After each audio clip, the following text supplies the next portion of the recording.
Hello and welcome to this review of my Corsair K70 RGB keyboard. Right, let's get on with it. So first off, one of the strongest points of the keyboard, its build quality. Compared to its competition from Razer or Logitech, this is objectively much better. It has an aluminium top and a thick plastic base, but there are brands out there like Philco and Leopold that just make higher quality keyboards, especially for the money. So those are better options. This is good, but it's not excellent. It's not even very good. So I would not choose this over a Leopold or Philco keyboard. Now for the features, it has a dedicated MIDI controls, a wrist rest, a detachable wrist rest, a polling rate switch at the back, very thick braided cable, and of course the standout feature, RGB lighting. Okay, so the feature set is the RGB lighting. Obviously, that's the main feature of this RGB board.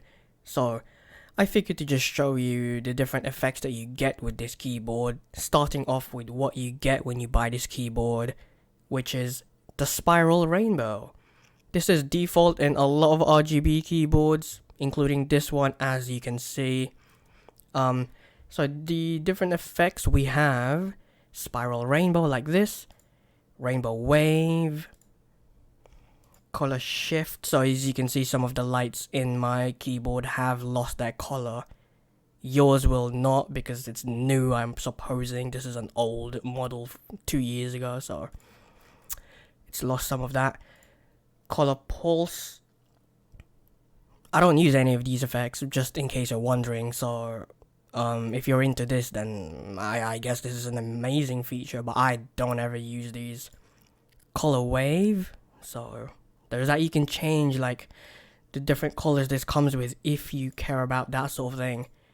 We've got visor, which I think is the worst of all of these effects. Rain, you just get keyboard vomit as opposed to actual rain. I mean, it's not all just blue, so I don't know.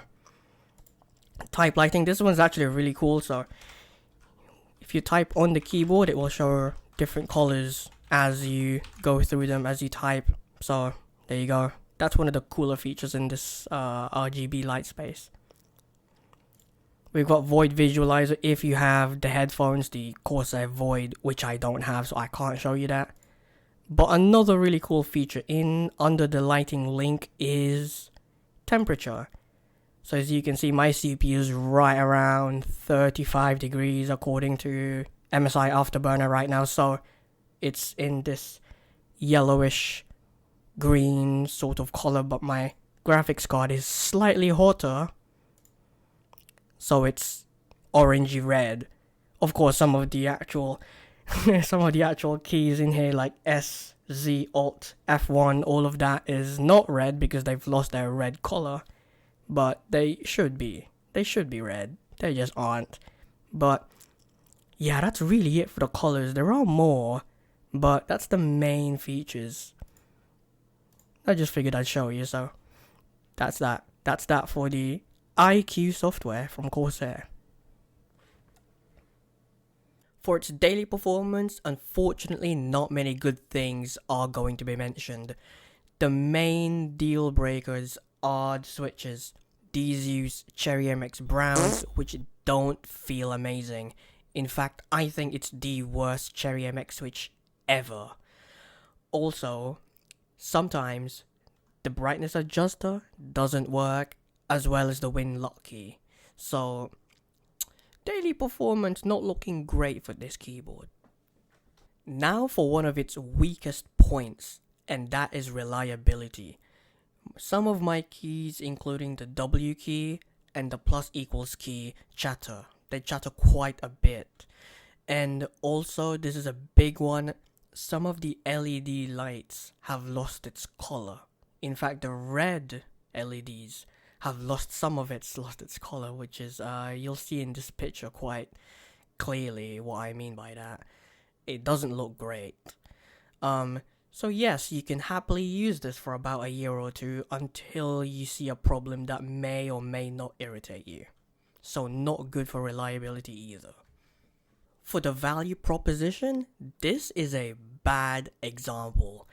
This keyboard is essentially priced as a more expensive Mercedes S-Class, but performs like a C-Class. It's really the worst value proposition you can have. So, not good for value either. But now, moving on to the switches. Let's see how that fares. So as you can see, these are Cherry MX Brown switches. To start off, no, this switch is not smooth at all. In fact, I think this is by far the scratchiest MX switch I've ever tried. So smoothness, not doing well. For weighting, I find these to be way too light.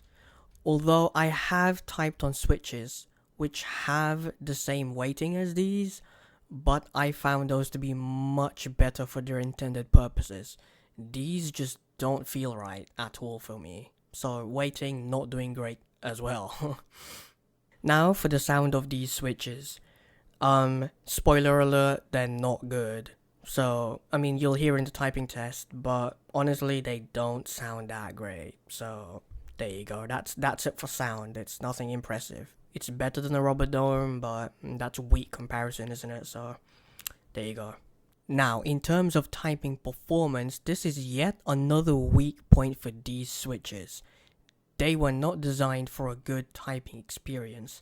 High quality rubber domes beat these switches, and that's bad for a mechanical keyboard.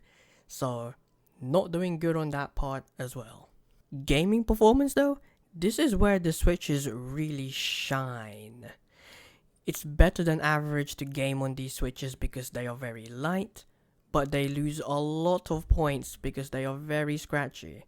So I'm going to be nice to these switches when I'm giving them the scores.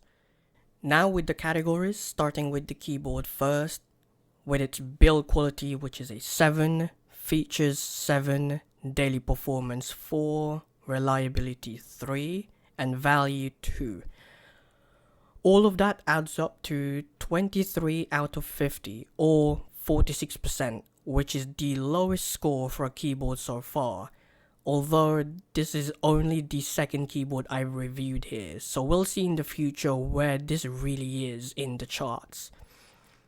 Now for the switch, starting with smoothness, which gets a 3, weighting 4, sound 4, typing performance 4, gaming performance, and I'm being nice here, 6, which all adds up to 21 out of 50, or 42%, which is also the lowest score for a switch. So again, in the future we will see where this ends up being when we have 20 or so switches reviewed.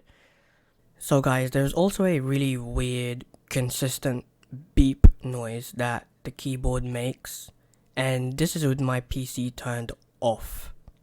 Just take a listen.